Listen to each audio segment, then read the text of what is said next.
Student, this question was asked in NEET 2001 from the chapter Oscillations. The total energy of particle performing oscillation depends upon. Okay, student, we have to first find out what is the total energy. What is the total energy of a body which is oscillating, student? We may write this as E, and you know that is the sum of the kinetic energy denoted by P and potential energy denoted by V.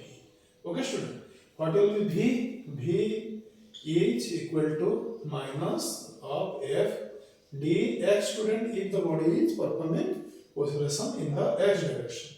Okay, student, and we know F is equal to minus kx, where k is the force constant, and the force acting on the body which is oscillating is always proportional to the displacement, and this minus sign tells that the direction of the motion is always directed towards a particular point, that is the point of stability.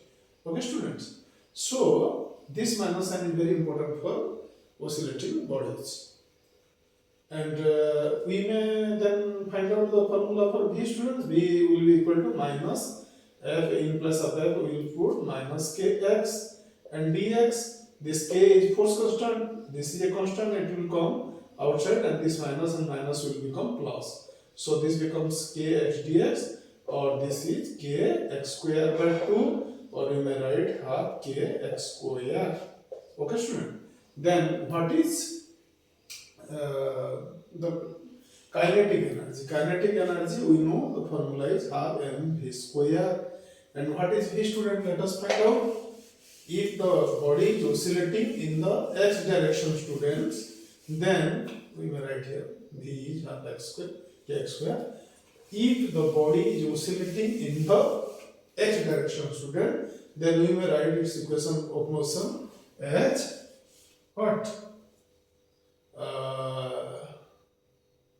Say the displacement x is equal to a sine omega t, where a is the amplitude, that is the maximum displacement of the body from its mean position, and omega is its angular frequency, it is given by twice pi by t, where t is the time period of oscillation, student, and this t, small t, stands for time. Okay, then what will be velocity V, student? We know V is equal to dx by dt, the time derivative of the displacement vector, or the time rate of change of displacement is the velocity, students, you know. So we will differentiate this position vector a sin omega t with respect to time to get the velocity, and this a amplitude is a constant, student, so it will come outside, and this will become d by dt of sin omega t. What will be that? That will be omega cos omega t. Okay, student,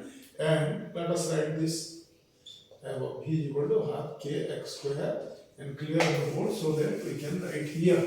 Okay, student, this is the formula for velocity. So we may write this also as a omega root over 1 minus sin square omega t. You know, cos theta is equal to root over 1 minus sin square theta, or sin square theta plus cos square theta is equal to 1. You have already studied, student.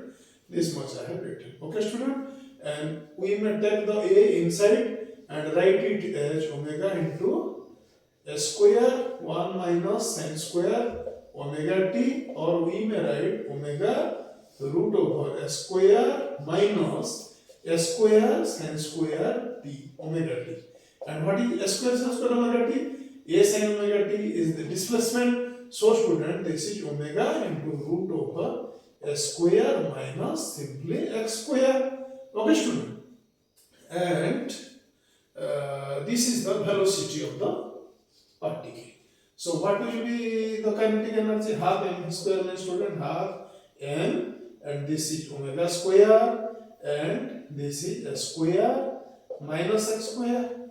Will if this is the velocity, student, obviously this square will be omega square into a square minus x square. Okay, student, we have just put this value there, the value of v square. So, student, we have already obtained a formula for the potential energy. What is that? That is written here above. V is equal to half kx square. We may write here half kx square. Okay, student. And what is this omega square? You know, omega square is equal to k by m, where omega is the angular frequency and k is the force constant and m is the mass of the body which is oscillating. So k is equal to k is equal to m omega square. Or in place of this m omega square, we can write, student, k. Okay, student. This can also be written as half k square minus half k x square plus half k x square, and this half k square plus minus will cancel each other, and the total energy of the oscillating body will be equal to half k a square. Okay, student. This is the formula for total energy of an oscillating body.